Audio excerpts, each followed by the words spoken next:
Hi, I'm Ross Mayfield, investment strategist at Baird, and we are back for another weekly update with our friends at Strategas. Today, we are lucky enough to be joined by Head of Fixed Income Research and Managing Director Tom Tzitzouris. Tom, how are you doing today? I'm doing great, Ross. How you doing? I'm doing good. I want to get your sense of the recent hiccup we saw in equity markets from the fixed income lens, or maybe from the broader asset class lens. Credit spreads have been quite tight for a lot of this recent rally, but we've seen a big move in gold. Are you seeing any evidence of weakness brewing under the surface, or is it pretty calm from your perspective? Yeah, and Ross, it's a great question. It's one that we've been all over with clients the last few weeks. And there's two stories here. One, what is not happening? That is, the equity markets and the credit markets are really not showing all that much volatility. Yeah, that we've seen a little bit of softening in equity valuations, but it's been fairly limited. And then what is happening? Gold and silver, but most importantly, gold have just been it's just been going hyperbolic with the rally we've seen here, up more than 50% on the year and almost 1% a day every day for the last 2 weeks. Just an astronomically large move in gold. And so, what are they telling us? Well, what they're telling us is if you look at the gold, the rise in gold, what it's really telling us is a couple things. Number one, the market is concerned about the financial markets are concerned about a global economic slowdown.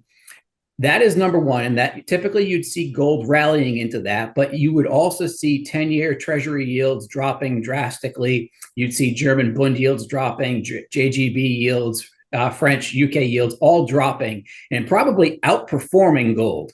That's not happening. And the reason why, yes, 10-year Treasury yields have dropped, they've dropped about 40, 50 basis points since the summer. But you would expect if there's real concern about economic weakness, 10-year Treasury rates would have dropped 150, 200 basis points.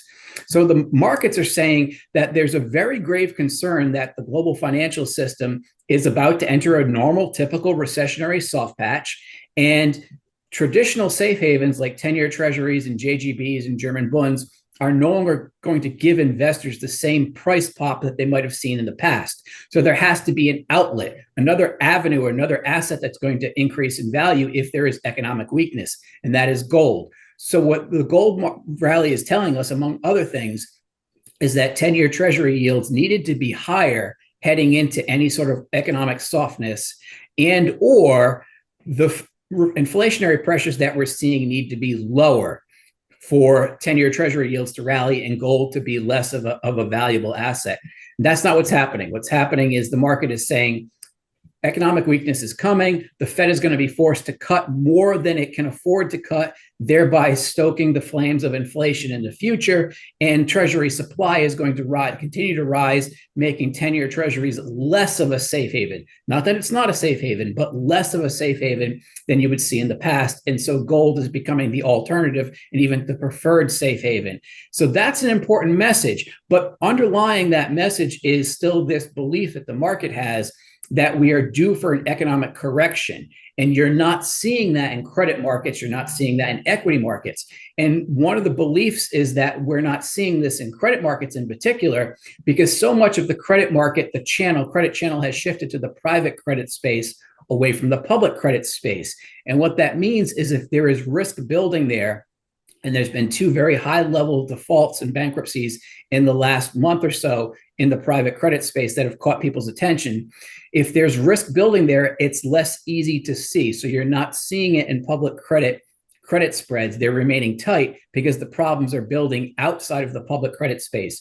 Private credit, bank loans, areas like that, that's where the stress is building. And so the market has this sneaking suspicion that there is stress building out of sight. And so safe havens are rallying and gold is taking the brunt, or is taking the lion's share of that rally.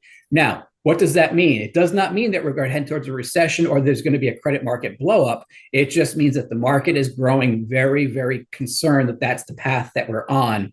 And gold is, again, the preferred asset class in that type of rally. So it's a lot going on.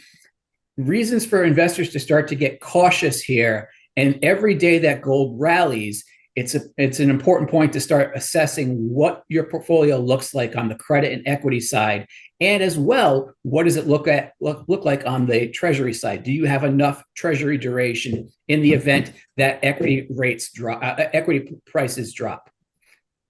That is a really comprehensive, concise, and important answer. I want to just leave it there. I want to thank you so much for the time. I think that's a lot for investors to chew on. So I appreciate the opportunity to talk to you, and we'll look forward to doing it again soon. I appreciate it. Thank you, Ross.